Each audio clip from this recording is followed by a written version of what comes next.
Hello there, this is a brand new Sony lens. Although the crap ton of other videos in your feed might have already told you that already. Anyway, this is a 12-24 f2.8. Ultra wide zooms, love using them for video, for stills. They're great for architecture, landscapes, and naturally, I did none of them. But who cares, right? This is going to be problematic. I've got a dead cat on here, and it looks like it's just Don King is sleeping on my camera. But anyway, here we are at the best skate park in just this particular area of the world with Faisal. What's good? And he's going to show us some tricks. And I'm telling you, he'll smash this next one.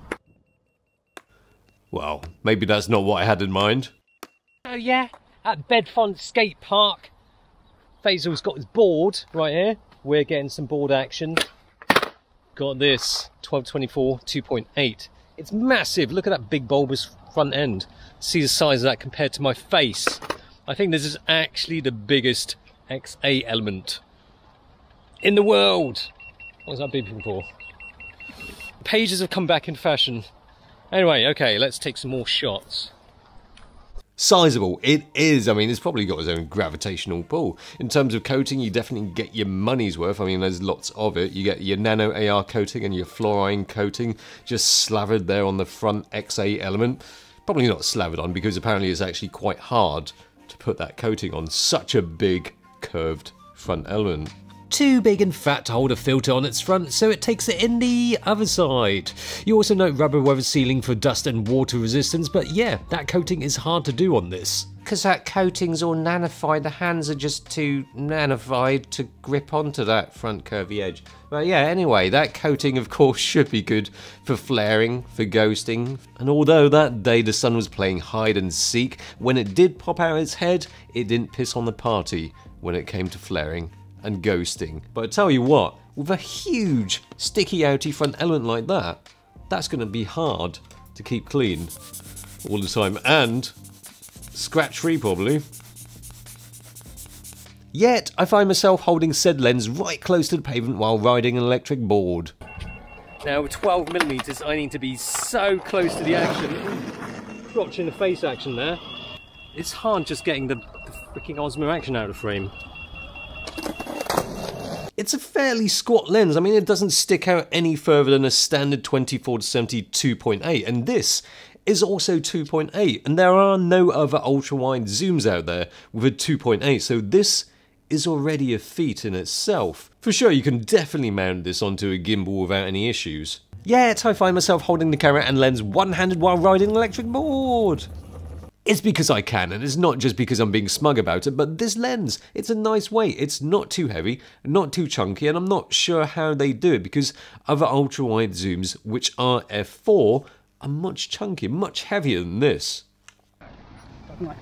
This is going to end in tears, right. Basil. Yep, it will. Alright, move it. What? Move it. You want me to move the... Move it, seriously. Oh my god, this is scary! What? Jesus! I'm done, I'm retired. It's been quite a few weeks since I last had a gentleman resting my shoulders like that from behind. Oh!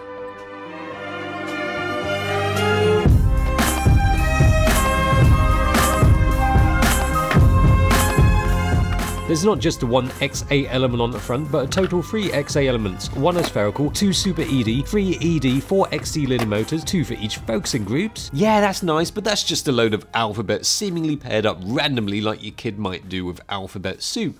What matters is IQ. Yeah, and I know that's 2 letters paired up seemingly randomly as well. Image quality.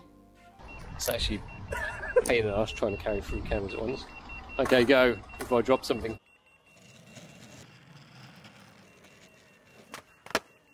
Jack, I'm flying. Ah, no! What? I stepped in the goo. Oh no. Oh. So this focus is pretty damn quick, but you'd expect that for an ultra wide like this, because everything's in focus anyway. But 2.8, that is quite a fast aperture. Can't actually think of a fast 12-24. Could be the fastest. Okay, let's take some shots. Ultra wides are, I mean, people usually use fisheyes for this kind of thing. A little bit overdone. I didn't see any of the chromatic aberration. That's all with the Sony lens compensation on, of course. Those high contrast areas lack any of the purpley gunkiness. I've got the easy part.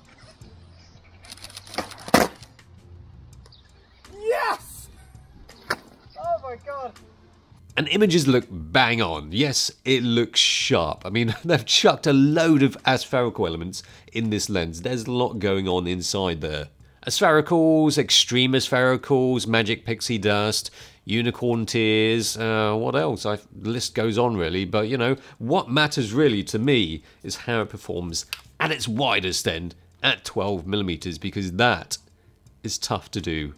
At 12mm there's a bit of barrel distortion, which is not problematic to fix. There is noticeable vignetting at 12mm wide open, but this gets less noticeable by f4 to 5.6 when the sharpness, which is already very good at f2.8, gets to its optimal sharpness. And the mid-range and tele-end performs just as well with sharpness, but less vignetting as you zoom in more. Minimum focusing distance is 28cm, which allows you to get close in and also get some bokeh, which looks pretty smooth and pleasing to the eye throughout the range.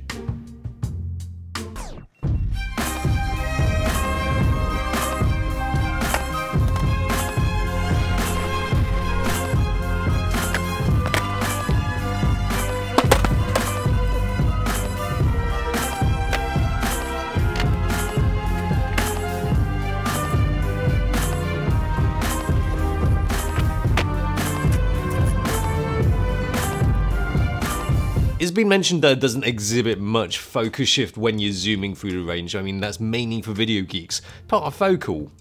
Well, yeah, I didn't see any noticeable shifts in focus when zooming.